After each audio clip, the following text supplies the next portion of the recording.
po, masarap po. Parang pizza lang po siya. Pizza? Opo. Pizza, tas ganyan yung tsura? Yes po. So, ito na yung final product Yes mo, ma'am. Magkano nga pala ito, ma'am? 85 lang po yan, sir. 85, ayan. Isang piraso. Opo. Oh, hello, ma'am. Hello po. Ma'am, pwede ko ba makita paano ginagawa tong Nix bell pepper mo? Okay po. Ayan. Pili lang po kayo ng bell pepper. Sige, ma'am, pili ka kahit ano dyan. Ito na lang. Ayan. Tanggalin lang po natin yung buto, sir. Baka tumubo sa tiyan nyo to, sir, eh. Hindi ba siya maanghang, ma'am? Kasi Hindi po. Wala bell pong pepper anghang, yan, eh. promise. Wala po.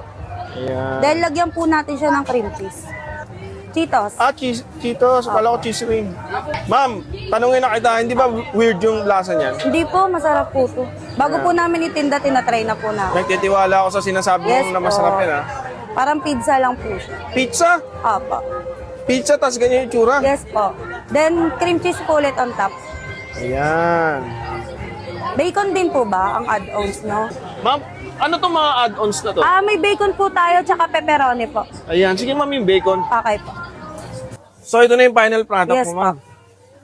Magkano nga pala ito, ma'am? 85 lang po yan, sir. 85, ayan. Isang piraso. Opo. Ma'am, sa mga gustong mag-try na ito, address, pangalan ng tindahan. Barangay Bamber lang po, beside ni Neneng B po. Anong oras ka nag-open, ma'am? 3 p.m. po hanggang 1 a.m.